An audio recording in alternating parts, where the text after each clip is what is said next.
अस्सलाम वालेकुम। अभी तक की वीडियो का ऑब्जेक्टिव यही था कि हम जो स्टूडेंट्स के साथ अपने लाइव क्वेश्चन आंसर सेशन कर रहे थे।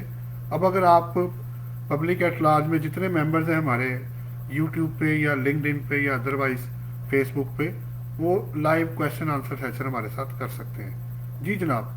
तो ये स्पेसिफिक जो लेक्चर है आप लोगों के लिए है। अगर आप लोग हमसे कोई सवाल करना चाहें तो वो लाइव क्वेश्चन आंसर जो है वो हमारे साथ शेयर कर सकते हैं। जी जनाब, मैं वेट कर रहा हूँ। अगर आप लोग कोई क्वेश्चन आंसर सेशन करना चाहते हैं तो वो कर सकते हैं। अभी काफ़ी हमने एक वीडियो पहले तकरीबन 3 घंटे की एक वीडियो है जो हमने अपलोड की है। अब आप मज़ीद अगर कोई सवाल करना चाहते हैं तो ये आप तमाम मेंबरान के लिए जो क्वेश्चन आंसर सेशन है वो हम कर रहे हैं। जी जनाब, आप टाइप करें क्वेश्चन आंसर कोशिश करेंगे कि आप लोगों को उसी वक्त जवाब दें, और अगर टाइम आपसे लेना हुआ तो फिर बाद में इंशाल्लाह आपको शेयर कर देंगे। जी, हम लोगों ने वैसे लॉसेस के ऊपर शेयरिंग की है, लेकिन मैं उसके अलावा आपके साथ जो है कुछ पॉइंट मैं शेयर करता हूँ। फिर उसके बाद आप जैसे जैसे सवाल आपके आएंगे उसको हम लोग एंटरटेन कर लेंगे। सबसे पहले है जी मेरे पास जो मैं मुख्तलिफ क्वेश्चन अभी शेयर कर रहा हूँ। अभी जो नोटिस आ रहे हैं under section 176 of the income tax ordinance 2001। जी, ये सबसे पहला ये एरिया है जिस पे मैंने आप लोगों से डिस्कशन करनी है। मैं उधर भी शेयर कर देता हूँ और इधर भी शेयर कर देता हूँ जी, दोनों तरफ। अभी चूँकि लोग लाइव ऐसा ऐसा आएंगे तो कॉपी करके तो इधर भी शेयर कर देता हूँ जी। ये मुख्तलिफ नोट्स हैं जी जो बेसिकली अभी लगातार जो लोगों के पास आ रहे हैं, जिसके ऊपर जो है ऑब्वियसली जवाब देना होगा। तो उस सिलसिले में जो पॉइंट है वो मैं आप लोगों के साथ शेयर करने जा रहा हूँ। जी जनाब, 176 के जो नोटिस हैं बेसिकली वो डील करते हैं कि आप जो लिमिटेड एक्सटेंट तक अगर कोई थर्ड पार्टी से या आपसे टैक्स डिपार्टमेंट को कोई इन्फॉर्मेशन चाहिए तो वो 176 का नोटिस आपको दे सकते हैं। जी जनाब, तो उसमें फ़र्ज़ करें आपने इस वक्त तो सूरत हाल कुछ ऐसे है कि जिन लोगों ने प्रॉपर्टियाँ ख़रीदी हैं या गाड़ी ख़रीदी है, ज़्यादा प्रॉपर्टी वाले हैं, सेलर है या परचेज़र है, लेकिन ज़्यादा परचेज़र कोई अगर उसने ख़रीदा है तो उसके पास पैसे किधर से आए हैं, सोर्स ऑफ जो फंड्स हैं वो पूछे जा रहे हैं, नंबर 1। नंबर 2, क्या आपने उसको डिक्लेयर किया हुआ वेल्थ के अंदर। नंबर 3, अगर किसी और ने आपके बिहाफ पे एसेट लिया हुआ है तो वो आपने डिक्लेयर किया है तो, या उन्होंने डिक्लेयर किया है, या फिर जिसने भी परचेज किया है उसकी वेल्थ में वो रिपोर्ट होना चाहिए और सोर्सेज उनके पास होने चाहिए।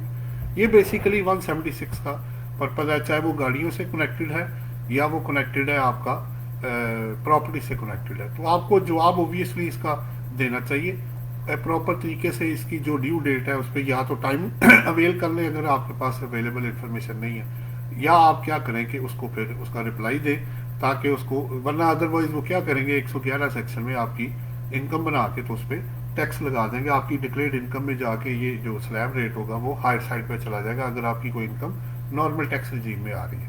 जी जनाब, मैं वेट कर रहा हूँ जी आप लोगों का। ये तकरीबन हम घंटे का सेशन करेंगे।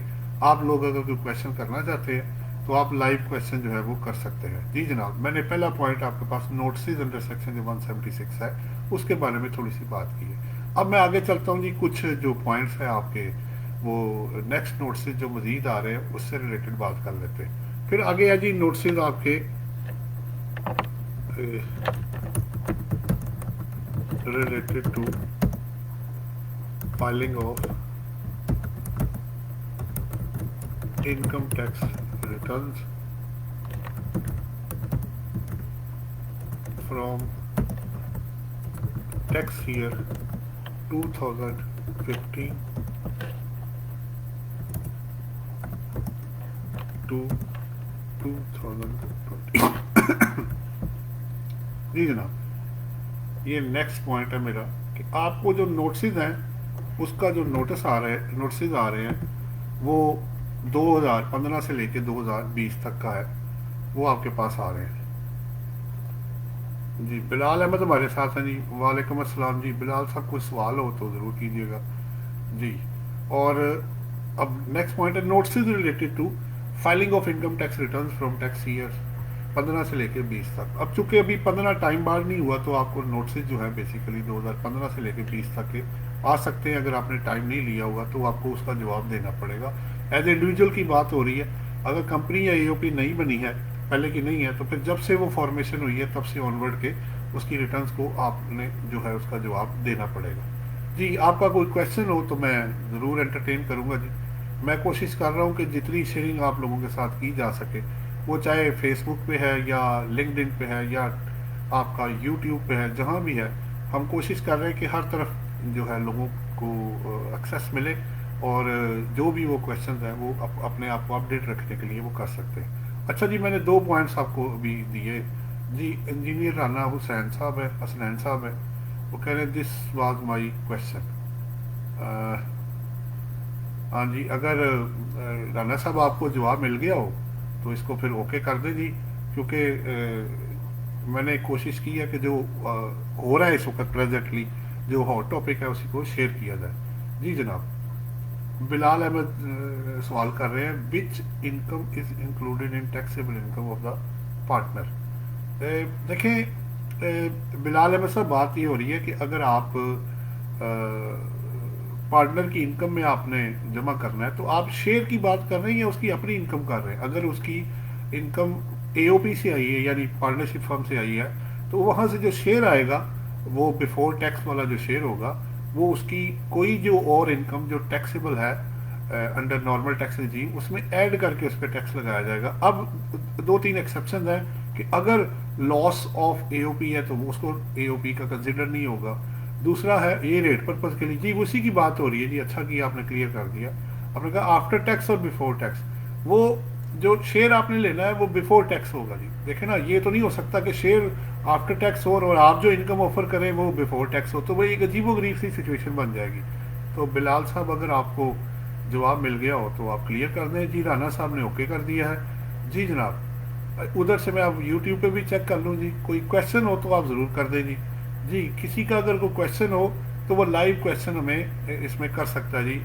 जी, शेयर फ्रॉम एओपी बिलाल साहब, बिल्कुल ठीक है, मैंने उसका जवाब आपको दे दिया है। तो आपने बिफोर टैक्स लेना है, लेकिन अगर एओपी की इनकम फाइनल टैक्स रिजीम में कवर्ड है या एग्जेम्प्ट इनकम है परमानेंटली तो या लॉस ऑफ इनकम है तो फिर आपने उसको इग्नोर कर देना है। तो बिलाल साहब, मुझे उम्मीद है कि आपको जवाब मिल गया होगा। आप इसको अगर क्लियर है तो इसको ओके कर दें जी।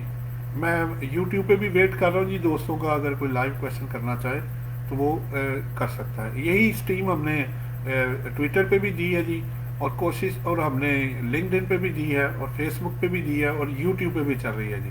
तो दोस्त इधर से भी आ सकते हैं और उधर से भी आके अगर कोई क्वेश्चन करना चाहते हैं तो वो ये क्वेश्चन कर सकते हैं जी जनाब।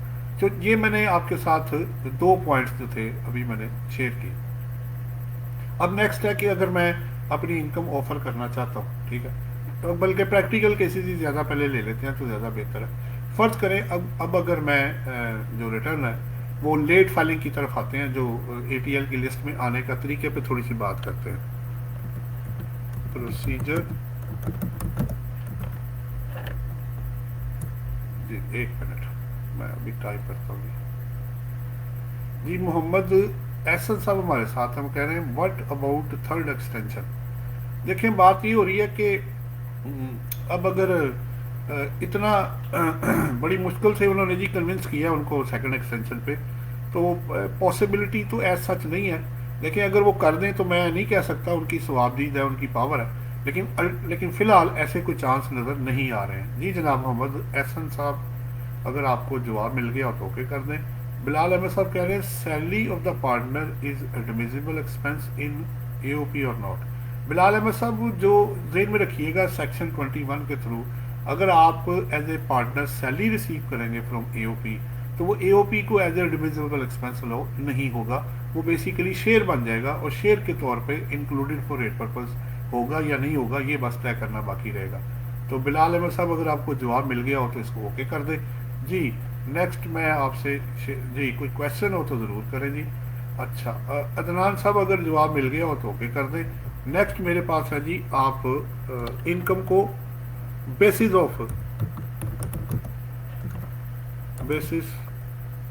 To declare incomes under the income tax law. जी जनाब, ये मैं बेसिस आपके साथ शेयर करना चाह रहा हूँ, वो मैं आपके साथ शेयर कर लेता हूँ।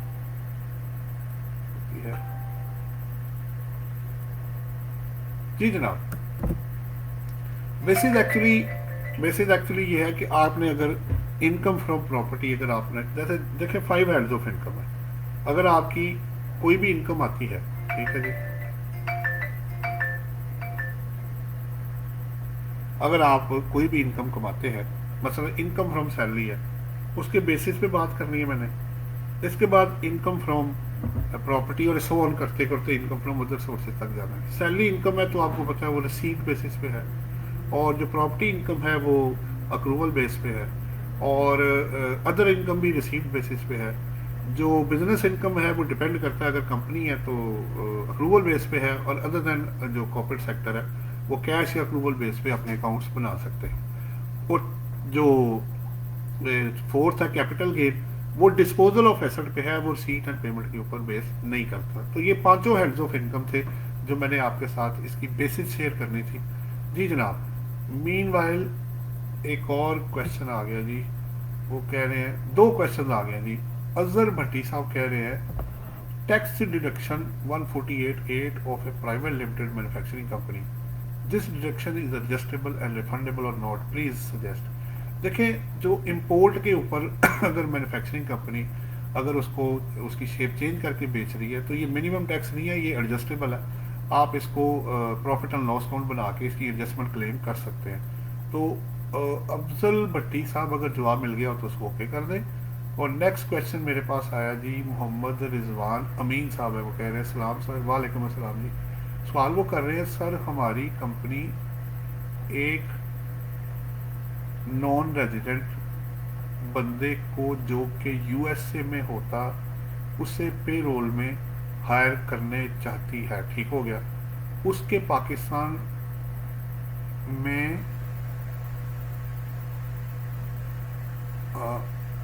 ओना पाक रुपी के बैंक अकाउंट भी मौजूद है। अच्छा, होना मौजूद है तो क्या हम उसे सैलरी को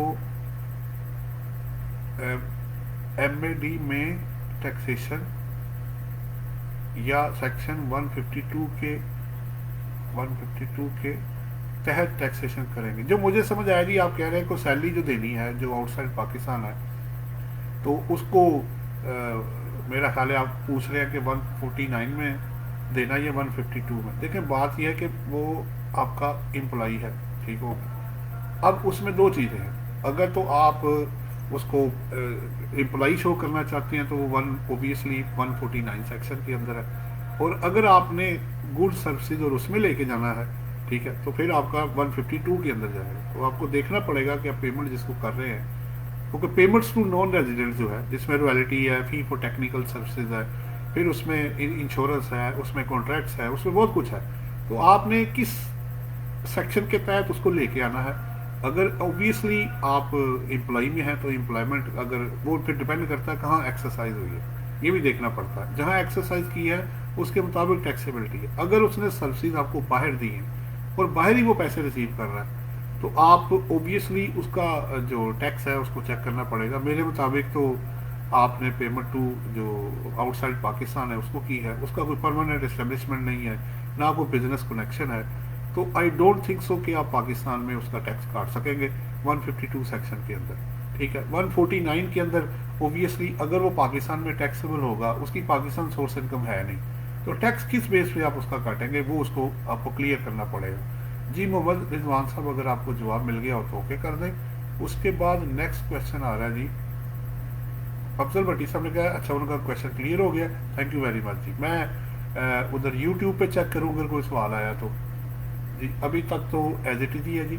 जी जनाब, मैं वेट कर रहा हूँ, अगर आपका कोई सवाल हो तो। बेसिस मैंने आपको जी 5 दिए, सैलरी का लग दिया, प्रॉपर्टी का लग, इसी तरह करते करते अदर इनकम तक गए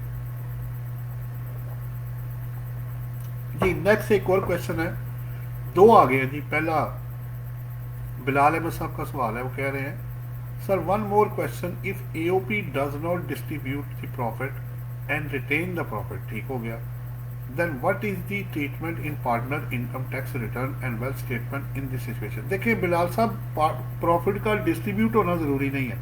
अगर आपका प्रॉफिट का शेयर है तो टैक्स में आपको मिला या नहीं मिला वो तो बाद में होगा। आपको वो जो शेयर होगा वो टैक्स में, अगर उस पर टैक्स लगता होगा तो आपको ऑफर करना पड़ेगा।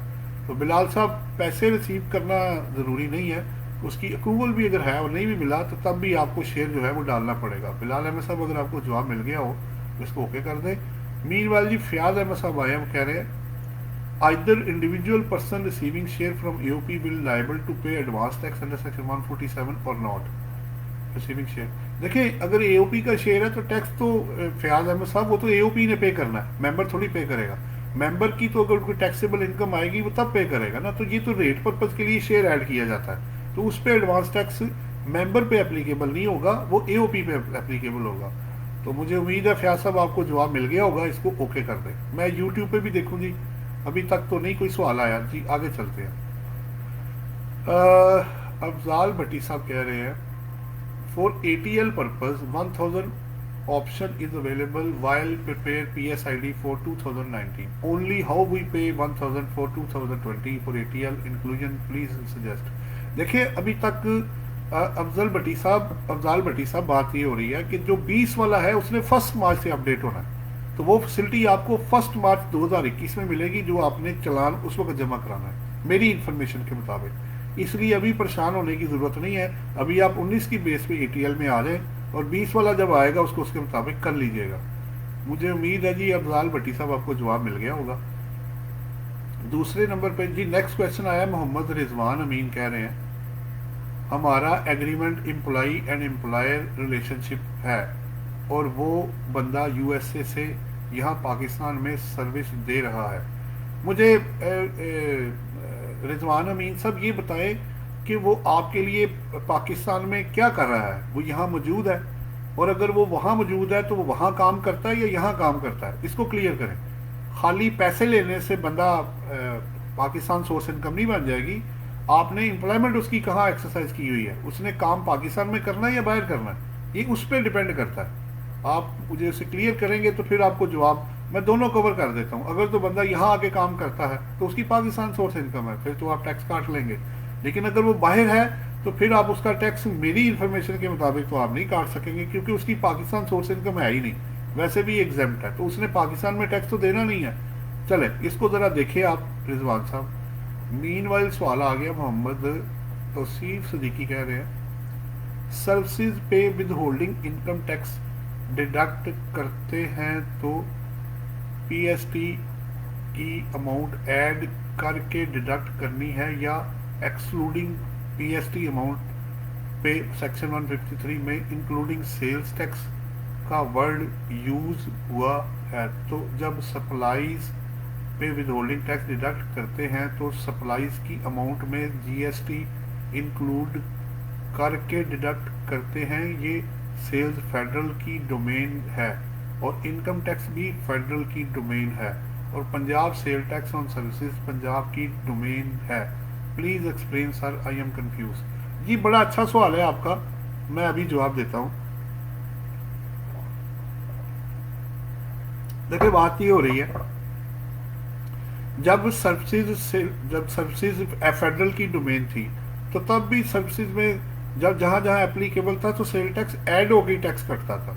तो बेहतर यही है कि आप जितनी भी पेमेंट्स करें, चाहे वो गुड्स की हैं सर्विसेज की हैं, तो सेल टैक्स जो है उसको ऐड करके फिर उस पर टैक्स काटे तो ज़्यादा बेहतर होगा। अब ये तो नहीं हो सकता कि गुड्स में तो सेल टैक्स ऐड करके कटे और सर्विसेज में उसके बगैर कटे, अनलेस लॉ आपको परमिट ना करे। आप अपनी तरफ से उसको मिक्सअप नहीं कर सकते। आल्दो के वर्ड सेल टैक्स का ही है, लेकिन आपको ये पता होना चाहिए कि पहले सर्विसेज भी 18th अमेंडमेंट से पहले वो भी FBR के पास ही थी जी। तो मेरा तो विजन बड़ा क्लियर है कि आप दोनों तरफ ऐड करके ही फिर ही टैक्स जो है वो काटेंगे, चाहे वो गुड्स है या सर्विसेज है, अनलेस लो आपको स्पेसिफिकली निकालना दे उसमें से कि आप उसको इग्नोर करके टैक्स काटें। मोहम्मद रिजवान अमीन कह रहे हैं और वो वहां से ये कह जी रिमोट वे सर्विस दे रहा है, हमने उसे पेरोल में डिसाइड किया है सर। हाँ तो ठीक है ना जी, सर्विसेज तो वो उधर रेंडर कर रहा है ना जी। अगर वो आपसे आपके लिए सर्विसेज वहां रेंडर कर रहा है तो सर्विसेज रेंडर तो उसकी आउटसाइड पाकिस्तान है ना, उसने काम वहां किया, पैसे ठीक है आपने यहाँ से भेज रहे हैं उसको, लेकिन उसकी वो जो अमाउंट है वो पाकिस्तान में, क्योंकि नॉन रेजिडेंट की फॉरेन सोर्स इनकम पे पाकिस्तान में टैक्स नहीं लगाया जाता। ये मुझे उम्मीद है जी रिजवान अमीन साहब आपको जवाब मिल गया होगा। फयाज अहमद साहब ने कह दिया जी ओके सर, अल्लाह शादोबाद रखे, थैंक यू वेरी मच जी, दुआ कर दिया करें। अफजाल भट्टी साहब कह रहे हैं थैंक्स, क्लियर हो गया जी। नेक्स्ट ये कौन है जी, शाइस्ता कमल है, अस्सलाम वालेकुम। वालेकुम सलाम जी मिस, कोई सवाल हो तो जरूर कीजिएगा जी।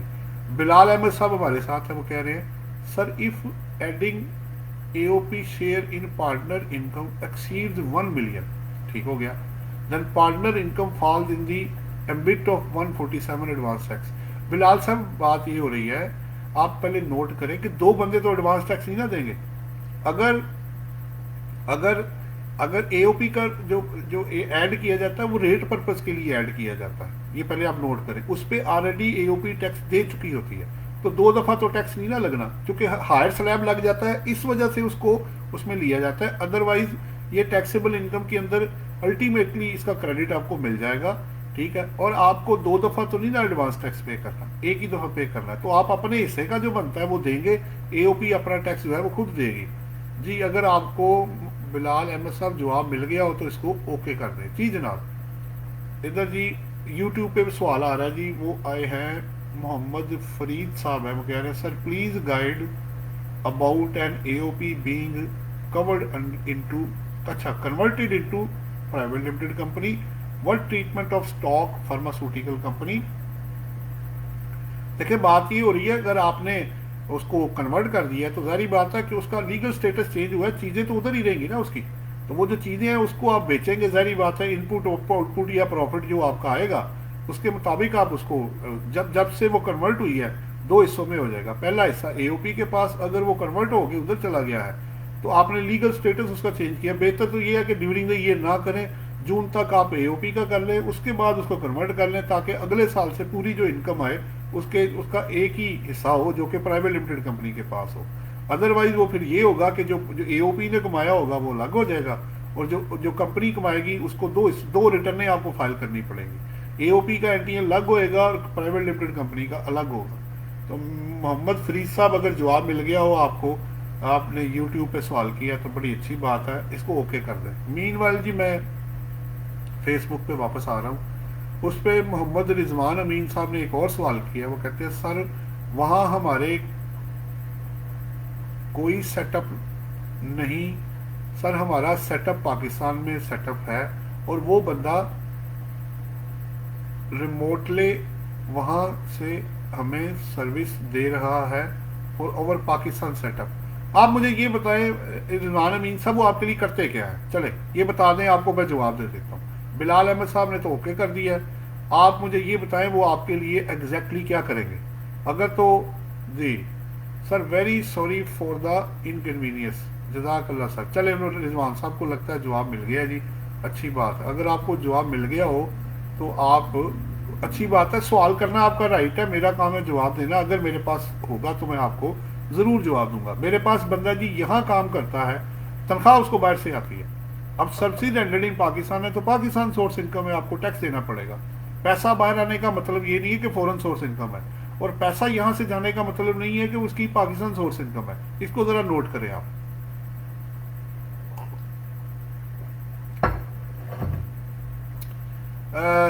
और रही बात रिजवान साहब इनकन्वीनियंस की बात नहीं है, आपका राइट है, आप सवाल करें, मेरा काम है उसका जवाब देना। जी जनाब, कोई और सवाल हो तो मैं वेट कर लेता हूँ जी, आप मुझसे सवाल कर सकते हैं। मीनवाइल जी ये तकरीबन हम कोशिश करेंगे जी, इसको 1 घंटे का सेशन है तो एक घंटे का इसका पूरा करें ताकि आप लोगों को आसानी हो सवाल करने में। मेरे पास है जी मोहम्मद फरीद साहब है, वो कह रहे हैं sir please second question is about tool manufacturing of pharmaceutical goods, ठीक हो गया, whether we can treat it now goods as per section 153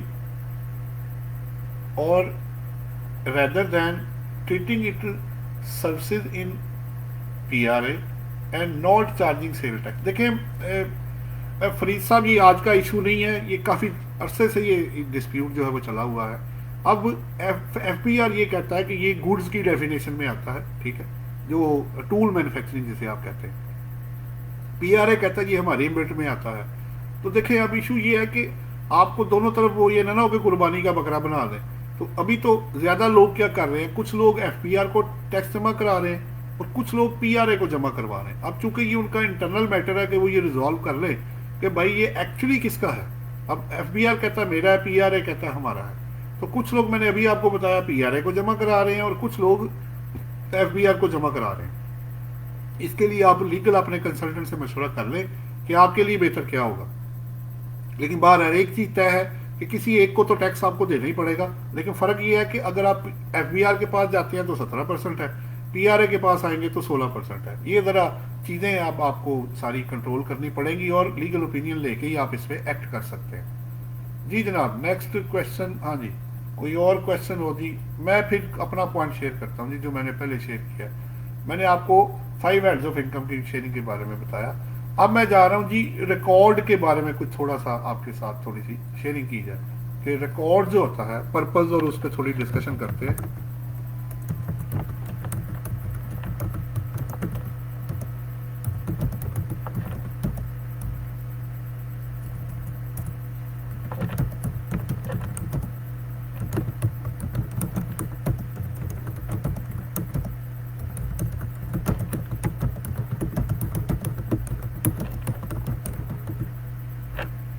हाँ जी, ये मेरा क्वेश्चन है जी, records to be maintained under the income tax law and sales tax law. इस पे थोड़ी सी बात करनी है जी। जी जनाब, मैं इससे पहले कि मैं डिस्कशन करूं, एक सवाल आ गया, दो आ गए जी इंपॉर्टेंट मेरे लिए। यही है कि आपके सवालों के जवाब। मोहम्मद रिजवान अमीन कह रहे हैं, professional and consultancy service for the establishment of pharmaceutical setup in Pakistan, और हम उसके पाकिस्तान के पाक बैंक अकाउंट में मंथली बेसिस पे अमाउंट ट्रांसफ़र करेंगे।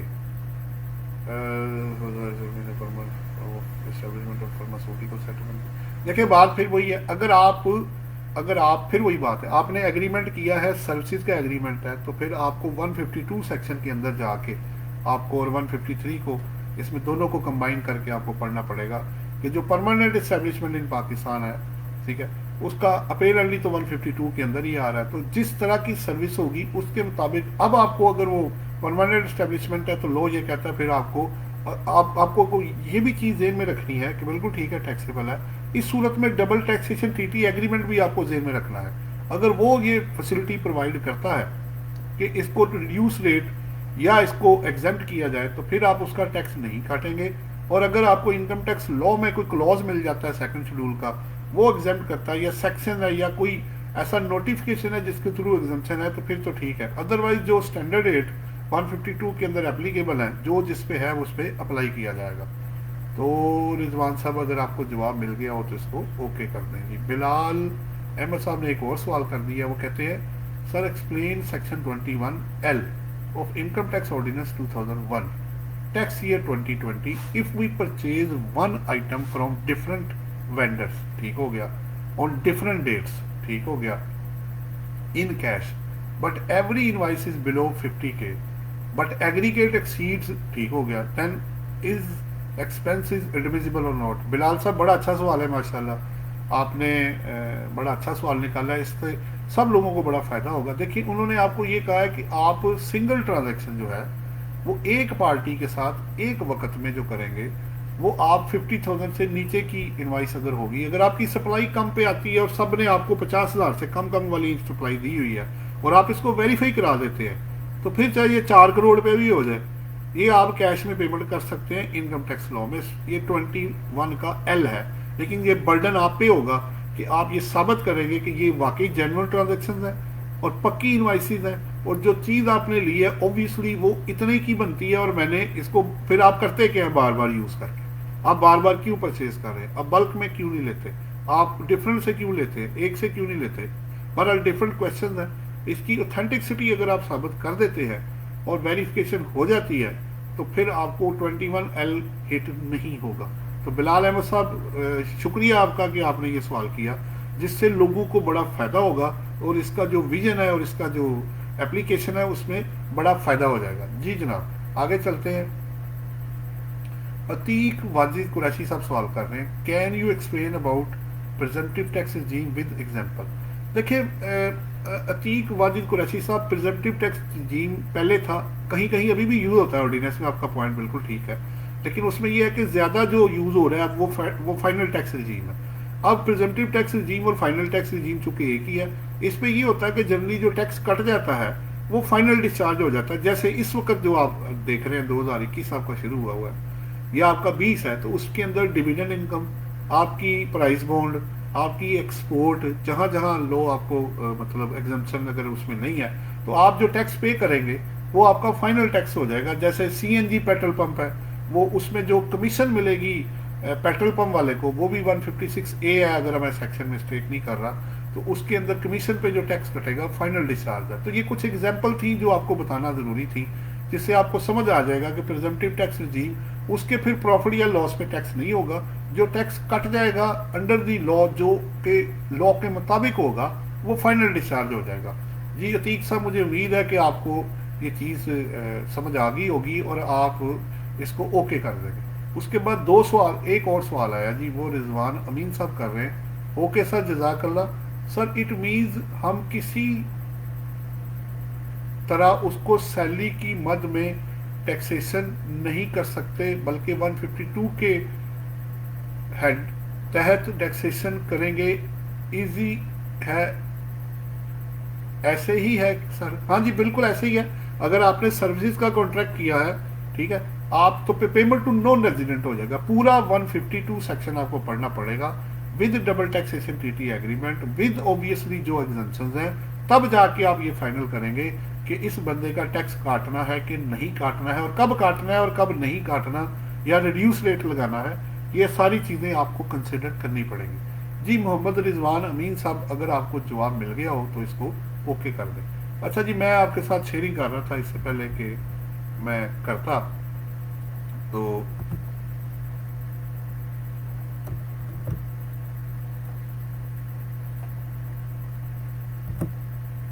अच्छा जी एक और, अच्छा जी उन्होंने अतीक साहब ने कह दिया जी okay, thank you very much जी। अच्छा जी, मैं ज़रा यूट्यूब पे चेक कर लूँ अगर किसी ने कोई सवाल किया हो तो।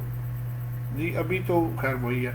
अच्छा, आप दोस्तों से रिक्वेस्ट होगी, तमाम दोस्तों से एक हम्बल रिक्वेस्ट होगी कि मैं यहाँ यूट्यूब का लिंक आपको शेयर कर देता हूँ। आप लोगों, इस मामले में मैं आप लोगों का मोहताज हूँ जनाब, आपसे रिक्वेस्ट है कि हमारे चैनल को आप प्रमोट करने में हमारी मदद करें। जितने लोग इसके अंदर आएंगे, वैसे तो अभी तादाद मतलब फेसबुक पे सबसे ज़्यादा है, इस पेज पे हमारे अल्लाह के फजल करम से 32,000 प्लस लोग हैं, जिनका मैं बड़ा शुक्रगुजार हूँ। लेकिन हमारा जो यूट्यूब है वो अभी बड़ी लोअर साइड पे जा रहा है, वो उतनी तादाद उसमें कम है। तो मेरी रिक्वेस्ट है तमाम लोगों से कि उसको सब्सक्राइब भी कर दें, उसको बेल आइकॉन को क्लिक भी कर दें, उसको थोड़ा प्रमोट करने में हेल्प करें, क्योंकि कहीं कहीं यूट्यूब चलता है और कहीं कहीं पे फेसबुक चलता है। अभी मैं दोनों तरफ इसको चला रहा हूँ और कोशिश करेंगे कि दोनों तरफ चलाएं। मैं उसका लिंक आपको सेंड कर देता हूँ।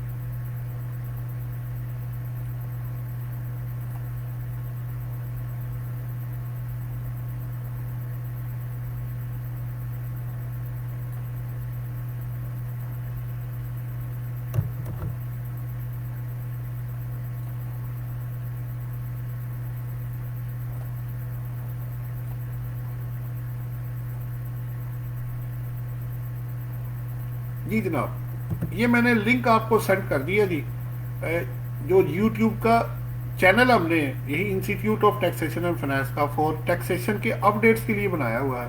आप तमाम दोस्तों से रिक्वेस्ट है कि इसको प्रमोट करने में हमारी मदद करें। इसमें कोई आपसे कोई कमीशन नहीं है, कोई फ़ी नहीं है, कोई डिस्काउंट नहीं है, कुछ नहीं है, इसके अंदर कोई नेगेटिविटी नहीं है। तो आपसे रिक्वेस्ट होगी कि इस चैनल को प्रमोट करने में हमारी मदद करें। ओबियसली इसमें इंस्टीट्यूट हमारा ही पीछे है, वो वीडियो उधर भी आ रही है, इधर भी आ रही है, ठीक है। और उसके अंदर ये है कि जो उसका नेटवर्क मैंने बताया, जैसे कहीं यूट्यूब चलता है, कहीं फेसबुक चलता है, तो दोनों साइट्स को कवर करने के लिए हम इसको प्रमोट कर रहे हैं। अच्छा, अब नेक्स्ट क्वेश्चन है जी अफजाल भट्टी साहब का क्वेश्चन है। वो ये कह रहे हैं, sorry the matter for ATL, I did not clear you my first question. In fact, return filed late for tax year 2020 after 8 December 20, ठीक है, without obtaining extension. Return of tax year 2019 filed properly within time. Now, before updation of FBR ATL list on 1st March 2020, either we have to pay 1000 surcharge for tax year 2020 before updation ATL list or on after this updation. देखिए अफजाल साहब, अगर आपको system ये permit करता है, मेरी जो राय के मुताबिक मुझे जो पता चला है, अभी वो 2020 का सरचार्ज का चलान नहीं निकाल रहा। अगर वो आपको ये फैसिलिटी दे देते हैं तो बेशक आप अभी जमा करा दें, लेकिन अगर वो नहीं दे रहा तो आप 1 मार्च को जमा कराएंगे तो ऑटोमेटिक जो आपकी वो उसी दिन ही आपको वो अपडेटेड लिस्ट में ले जाएगा। जी अफजाल भट्टी साहब, 28 फरवरी तक तो अभी आपको ATL से परेशान होने की ज़रूरत नहीं है, लेकिन अगर वो सिस्टम आपको लगता है कि आपको परेशानी ज़्यादा हो जाएगी तो आप अभी अगर वो फैसिलिटेट करते हैं तो उसको जमा करवा दें। सो अफजाल भट्टी साहब, अगर जवाब मिल गया हो तो इसको ओके कर दें। जी नेक्स्ट आए हमारे पास सवाल आ रहा है, रिजवान अजीम अमीन साहब ने एक और सवाल किया है। जज़ाकल्लाह सर, बहुत शुक्रिया, अल्लाह पाक आपके इल्म में और उम्र में बरकतें अता फरमाए, आमीन। थैंक यू वेरी मच जी रिजवान अमीन साहब, आप दुआओं के ही हम मोहताज हैं और दुआओं से वो काम होते हैं जो पैसों से नहीं होते। सो इस वक्त जो ये हमने जो कोशिश की है इसको सदका जारिया के तौर पे करें। मेरी तमाम दोस्तों से रिक्वेस्ट है, तमाम दोस्तों से, तमाम मेंबर से हम्बल रिक्वेस्ट है कि हमें इसको प्रमोट करने में हेल्प करें, क्योंकि ये एक सदका जारिया, जितना मुझे अजर मिलेगा आपको भी मिल जाएगा, इसमें हिस्सा डाल दें। ये तो एक पता नहीं बंदे ने कब तक जिंदा रहना और कब तक है, लेकिन ये चीज़ जो है हम कोशिश करेंगे इसको कैरी करें। जी जनाब, नेक्स्ट क्वेश्चन मैं यूट्यूब पे चेक करूंगी कोई आया हो। हाँ जी, एक और सवाल आ गया जी, मोहम्मद फरीद साहब ने किया है। Sir thank you, answered very well of my tool manufacturing question.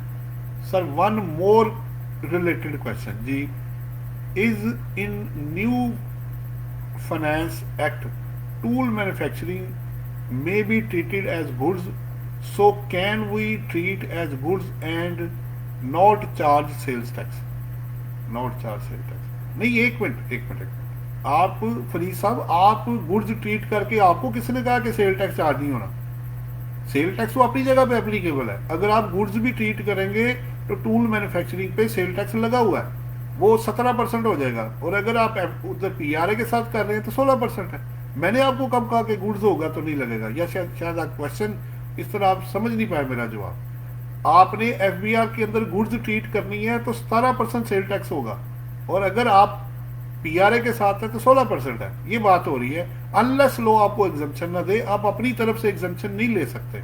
सो फरीद साहब, अगर आपको जवाब मिल गया हो तो इसको ओके कर दें। जी जनाब, अफजाल भट्टी साहब ने कहा थैंक यू जी, आपका शुक्रिया जनाब।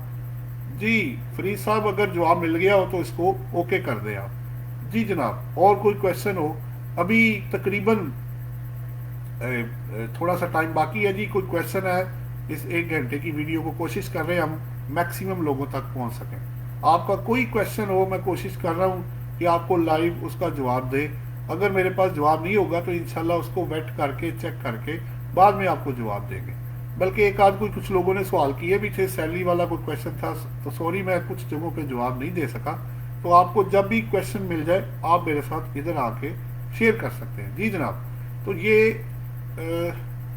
हाँ जी, नेक्स्ट अब चले, मैं कुछ आपके साथ मजीद कोई जी बड़ा अच्छा जी। एक और सवाल आ गया, बिलाल अहमद साहब कह रहे हैं, sir if transport company either goods transport और passenger transport takes petrol for its vehicle from one petrol pump, ठीक हो गया, in cash, but every invoice is below 50,000, then is it okay under section 21L because after a year amount exceeds 1 million? देखिए बिलाल साहब, बात ये है, अगर आपकी जो फिलिंग है वो होती ही 50,000 से कम की है और आप डिफरेंट पेट्रोल पंप से ले रहे हैं तो आपकी सिंगल ट्रांजेक्शन 50,000 से कम हो गई है, तो ऑब्वियसली आप इसको यूज कर सकते हैं, ऐसा कोई मसला नहीं है। लेकिन फिर वही बात है, बर्डन ऑफ प्रूफ आप पे होगा कि आपने जानबूझ के इसको तोड़ा है या वाकई इनवाइस इतने की है।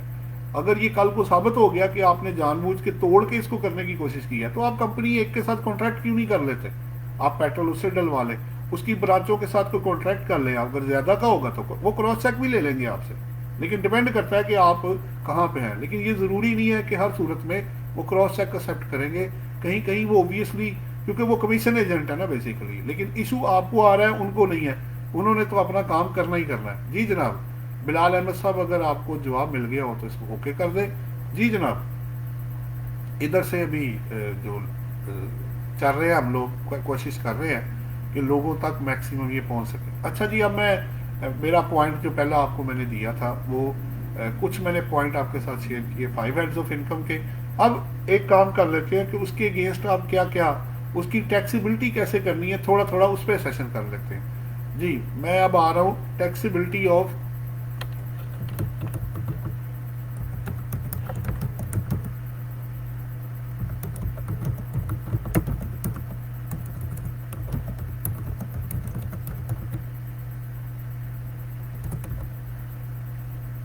जी taxability of 5 heads of income. जी इस पे थोड़ी थोड़ी बात मैं आपके साथ शेयर करना चाहूँगा। जी मैं 1 मिनट की पेश कर लूँ जी, तो फिर मैं आपकी तरफ आता हूँ जी।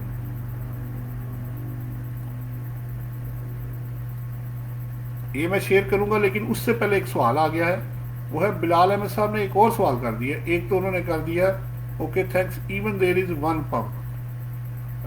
जी बिल्कुल ऐसे ही है, अगर पंप एक भी हो तो कोई इशू नहीं है, लेकिन सिंगल ट्रांजैक्शन एक पार्टी के साथ एक वक्त में आप 50,000 से ऊपर की नहीं करेंगे। ये उसकी बेसिकली प्ली है। लेकिन एक और भी चीज़ है, वहाँ कुछ एक्सेप्शंस भी दी हुई हैं, जैसे यूटिलिटी बिल्स हैं या आपके गवर्नमेंट के ड्यूज हैं, ठीक है, और ट्रैवल है, फेयर है, वो भी ज़रा उसको जेन में रखिएगा, तभी वो आगे जाएगा। जी एक फ़ोन आ रहा है जी, सॉरी मैं ज़रा सुन लूँ, मैं आपसे बात करता हूँ।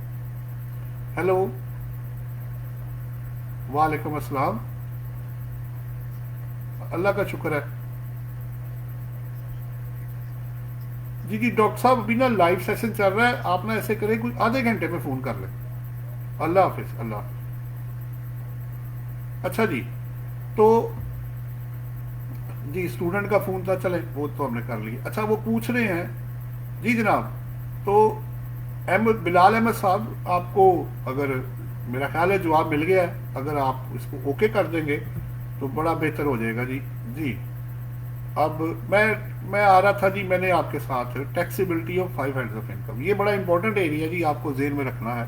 सबसे पहले ये है, अगर मेरी सैलरी इनकम है तो मैंने उसकी टैक्सीबिलिटी कैसे करनी। देखिए हर हेड में आपको डिटेल में पूरा लॉ पढ़ना पड़ेगा, उसके या उसकी एग्जाम्पशन कनेक्टेड है या रूल्स हैं, उसके बगैर आप उसको बड़ा मुश्किल हो जाएगा। जैसे सैलरी के अंदर कुछ चीज़ें आपकी जो है वो अदर इनकम जितनी भी होंगी उनमें जमा करके टैक्स लगता है, कुछ का सेपरेट ब्लॉक है, कुछ में वो आपको ऑप्शन देता है कि आप जैसे गोल्डन हैंडशेक है तो लास्ट 3 ईयर्स का एवरेज रेट या आप करंट ईयर में जमा करके टैक्स लगाएं, तो उसको डिटेल में पढ़ना बड़ा ज़रूरी होगा, नंबर 1। नंबर 2, जैसे प्रॉपर्टी इनकम है तो उसमें दोनों अब कनेक्शन है कि अगर कंपनी की है तो वो ज़ाहिर बात है डिडक्शन अलाउ करता है, लेकिन इंडिविजुअल और एओपी को भी नेक्स्ट ईयर में ऑप्शन आ गई है कि वो भी डिडक्शन माइनस कर सकते हैं और सेपरेट ब्लॉक में भी जा सकते हैं, और ये फैसिलिटी कंपनी को अवेलेबल नहीं है, नंबर 1। नंबर 2 ये है कि अगर आपकी बिजनेस इनकम है तो उसमें एक मिनिमम टैक्स है, एक नॉर्मल टैक्स है, एक अल्टरनेटिव कॉर्पोरेट टैक्स है जो कॉर्पोरेट सेक्टर को लगा हुआ है, जहाँ है वो बताएंगे आपको, तरीका उसका है। उसके बाद उसके जो सप्लाईज है, सर्विसेज है, जितने हैं, जहाँ जहाँ मिनिमम टैक्स है उनमें से जो हायर है वो आप निकालेंगे, एफटीआर को अलग करेंगे, तो उसके प्रिंसिपल आपको देखने पड़ेंगे। इसी तरह जो कैपिटल गेन है वो अपना गेन निकालेगा। अब कुछ सेपरेट ब्लॉक में है, कुछ फिक्स्ड में है, कुछ नॉर्मल में है। इसी तरह अदर इनकम में जाएंगे तो उसमें कुछ अदर इनकम जो नॉर्मल टैक्सेशन में भी है, सेपरेट ब्लॉक के अंदर भी कवर्ड है, उसमें कुछ फाइनल टैक्स रिजीम के अंदर भी कवर्ड है। तो ये जब तक आप कोलेक्टिवली तमाम चीज़ों को स्टडी नहीं करेंगे एज ए होल, उससे कनेक्टेड जितनी एग्जम्पशन हैं, जितने रूल्स हैं, तब तक आप उसकी सही कैलकुलेशन तक, बाकी आप तुक्के जितने मर्जी मारते रहें, जितने मर्जी टेस्ट आप अप्लाई करते रहें, जब तक आपकी लॉ की अवेयरनेस नहीं आएगी आप कभी भी अपने केस को बेहतर तरीके से ना तो प्रिपेयर कर सकेंगे और ना ही आप उसको आगे जाके हैंडल कर पाएंगे। जी जनाब, अगर कोई सवाल हो तो मैं वेट कर रहा हूँ जी आपका। तो ये तरीका है बेसिकली 5 हेड्स ऑफ इनकम को हैंडल करने का। उससे रिलेटेड जितने सेक्शन हैं, उससे रिलेटेड जो वो बुक हमने दी हुई है आप लोगों को, उसके अंदर हमने 5 हेड्स ऑफ इनकम को शेयर किया हुआ है। उसके अंदर प्रैक्टिकल एग्जांपल्स हैं, पास पेपर के सॉल्यूशंस हैं, एमसीक्यूज हैं, और पास पेपर्स के जो थ्योरेटिकल क्वेश्चन है सीए और आईसीएमपी के, उसको टॉपिक वाइज अरेंज किया हुआ है। अगर किसी को भी बुक चाहिए हो तो आप हमें अपना ईमेल हमें दे दें, उस पर आपको पीडीएफ की जो फाइल है वो भी दे देंगे। प्लस हमने जो 200 प्लस वीडियोस हैं, ये जो चैनल मैंने आपको भी दिया है, इसके अंदर वीडियोस भी अपलोडेड हैं, हमने बुक भी दोनों अपलोड कर दी है, आप वहां से भी देख सकते हैं। मैं उसका लिंक आपको दोबारा शेयर कर देता हूँ। इस पे लाने का पर्पज सिर्फ ये नहीं है कि सिर्फ चैनल को प्रमोट करना है, इसके अंदर जो मटेरियल है बेसिकली हम उसको आगे लोगों तक लेके जाना चाहते हैं, वो लोगों तक पहुंचेगा। ये मैंने लिंक आपको शेयर कर दिया है, आप इसमें बिल्कुल इजी होके इस चैनल में आ सकते हैं। आप इसकी 200 प्लस वीडियो से आप फ्री एडवांटेज लें, डाउनलोड कर लें, सेव कर लें, उसको जब मर्जी देख लें, सुन लें, समझ लें। उसमें क्वेश्चन आंसर्स हैं, एमसीक्यूज हैं, उसके अंदर सेमिनार्स हैं, उसके अंदर लाइव सेशंस हैं, उसके अंदर बुक्स हैं, उसके अंदर जो कुछ हम कर सकते थे और जो कुछ आगे होना है इंशाल्लाह ताला वो भी हम इसके अंदर आपको शेयर करते रहेंगे। जी जनाब, कोई क्वेश्चन हो तो आप मेरे साथ लाइव क्वेश्चन कर सकते हैं। मोहम्मद अयूब साहब साथ है, कहते हैं what is your phone number. Ayub साहब नंबर चाहिए आपको, मैं आपको दे देता हूँ।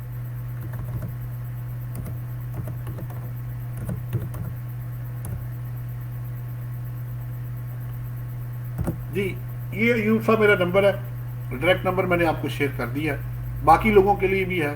जी जनाब, कोई क्वेश्चन हो तो वो आप मेरे साथ करें जी, ताकि इस सेशन को कोशिश कर रहे हैं हम कि इसको बेहतर तरीके से लोगों तक चीज़ें जो हैं वो पहुंच सकते हैं और आसानी पैदा हो।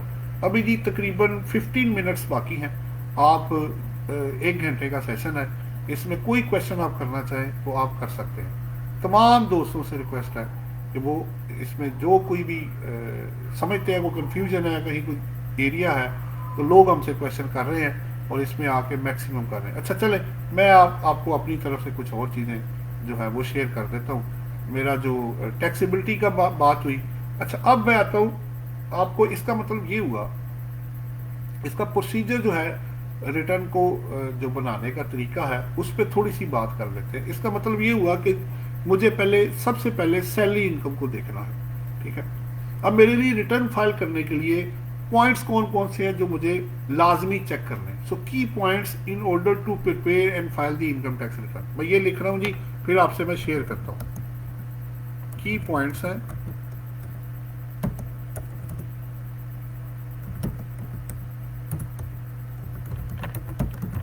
टू बी कंसिडर्ड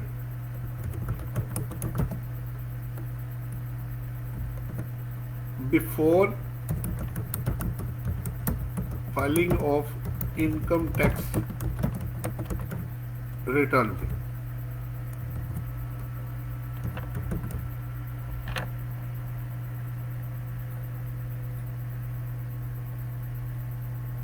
जी, ये मैं भी जरा कॉपी कर लूं फिर आपसे शेयर करता हूं।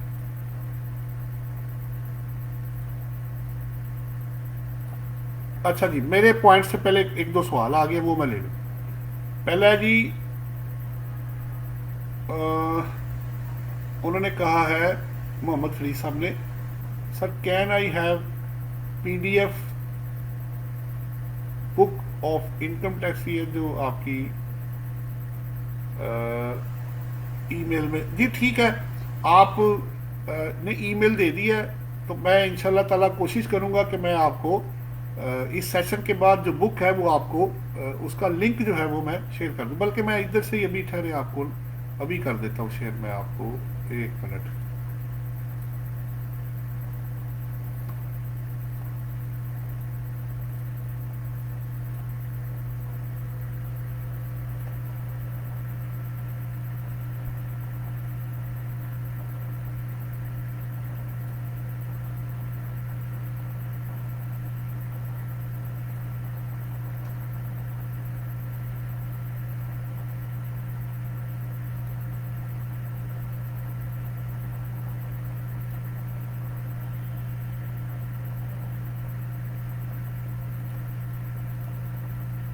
जी ये मेरे पास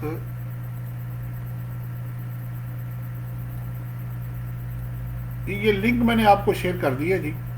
आप इससे जो बुक है वो डाउनलोड कर सकते हैं जी। मैं इधर भी शेयर कर देता हूँ जी आप लोगों को।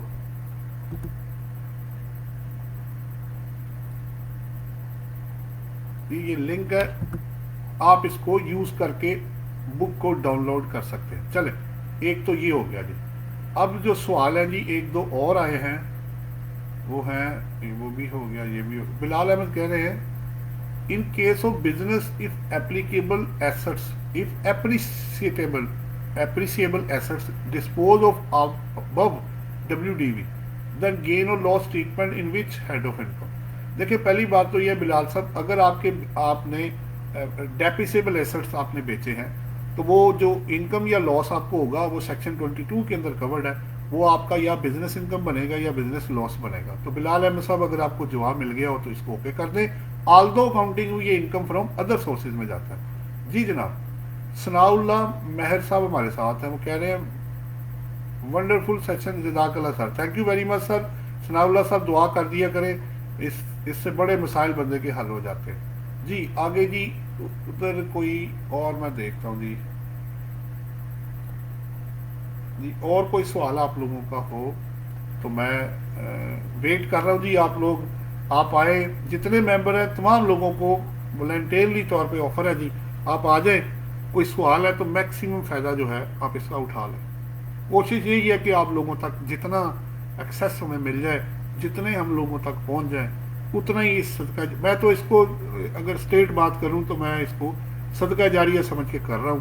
अब कबूल करना ना करना वो अल्लाह के पास है, वो बंदे का काम नहीं है। बंदे का काम है सिर्फ कोशिश करना। मैं सिर्फ कोशिश कर रहा हूँ आप लोगों की दुआओं से जी जनाब। बिलाल अहमद सर कह रहे हैं शुक्रिया, आपका शुक्रिया जनाब। साद उमर कह रहे हैं सर सर के kindly explain tax under section 7B। जी साद उमर साहब अभी बात कर लेते हैं। देखिए 7B का इशू ये है, अगर आपको प्रॉफिट ऑन डेट रिसीव हुआ है और आप इंडिविजुअल हैं, कंपनी के लिए तो आपको पता है ये नॉर्मल टैक्स में जाएगा जो प्रॉफिट ऑन डेट रिसीव होगा, ठीक है। और अगर आपका प्रॉफिट ऑन डेट 36 मिलियन से ज़्यादा है तब भी नॉर्मल टैक्स रिजीम में जाएगा, यानी आप इसको दूसरी इनकम में ऐड करके टैक्स देंगे। लेकिन अगर 36 मिलियन के अंदर है तो आपको जो प्रॉफिट ऑन डेट है उस पर स्लैब रेट रखे हुए, पहला 50 लाख तक 5% है, 15% है, उसके बाद 17.5 और आगे 20% तक है। पहली बात तो ये। दूसरा भी ये है कि अब प्रॉफिट एंड डेट पे अगर जो बंदा आपको बैंक है या फाइनेंशियल इंस्टीट्यूशन है या नेशनल सेविंग सेंटर वाले हैं, वो आपको देंगे जो प्रॉफिट 5 लाख रुपए तक, उस पर वो काटेंगे 10% टैक्स। लेकिन आपको पहला जो स्लैब है वो आते ही 15% के अंदर है, तो फिर आपको जो टैक्स है वो बाकी का जो 5% है वो आपको जमा कराना पड़ेगा, और ये आपकी इनकम में जमा नहीं होगा और ये सेपरेट ही रहेगा। अगर आपको ये चीज़ मिल गई हो साद उमर साहब, आपको समझ आ गई हो तो इसको ओके कर दें जी जनाब। और नेक्स्ट एक और क्वेश्चन है जो कि अफजाल भट्टी साहब कर रहे हैं। वो सवाल ये कर रहे हैं कि minimum tax under section 148 for import of plastics raw materials by a manufacturer is adjustable. अच्छा फिर जी, अगेंस्ट टैक्स लायबिलिटी और not, number 1, and if tax liability is fully paid then rest amount is refundable और not. देखिए बात ये हो रही है कि ये काफ़ी देर से प्लास्टिक वाला जो है ना जी, रॉ मटेरियल वाला, अगर वो मिनिमम में था, ठीक है, पहले भी था, और अरबी भी मिनिमम टैक्स के अंदर है। मैं अभी आपको जवाब देता हूँ जी। अजान हो रही है सर की, 2 मिनट रुक जाइएगा।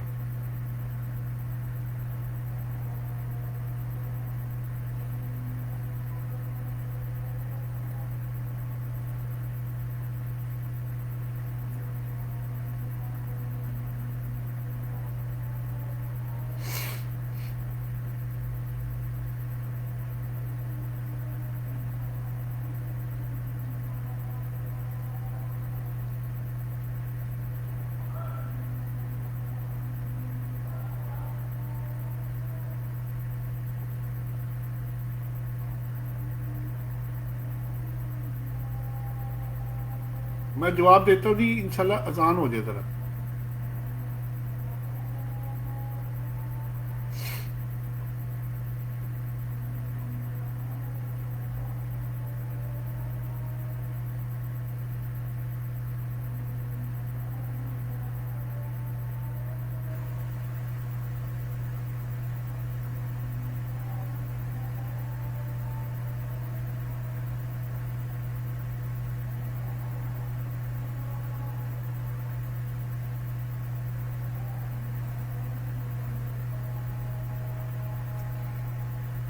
जी, तो आप ऑब्वियसली पहली बात तो यह है कि मिनिमम टैक्स है। अगर आपका 2 लाख रुपए टैक्स बनता है और 2 लाख कट गया है तो वो आप पे कर देंगे, वो तो पहले ही पे हो गया होना है। लेकिन अगर आपके प्रॉफिट एंड लॉस बेस पे जो टैक्स है वो अगर ज़्यादा बनता है, फर्ज करें प्रॉफिट पे टैक्स बन गया 3 लाख रुपए और मेरा इम्पोर्ट पे कटा हुआ 2 लाख रुपए, तो फिर 1 लाख रुपए बाकी आपको या एडजस्ट करना पड़ेगा या पे करना पड़ेगा।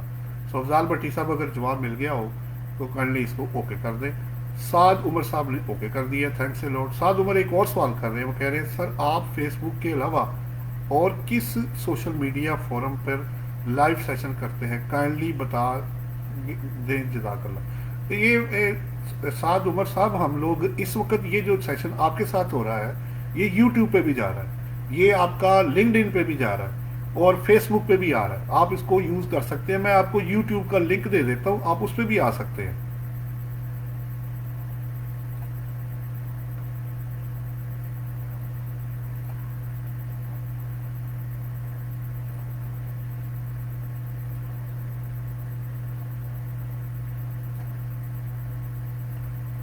अगर आप YouTube पे लाइव आना चाहते हैं तो ये मैं लिंक आपको दे देता हूँ।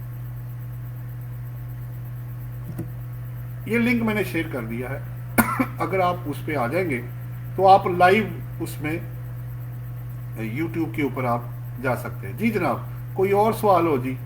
मैं वेट कर रहा हूँ जी। अब चूंकि टाइम पूरा है जी, फिर भी मैं वेट कर रहा हूँ, कोई सवाल होगा तो आप लोगों का एंटरटेन कर लेंगे। जी जनाब, कोई और सवाल हो, क्योंकि टाइम बिल्कुल पूरा है।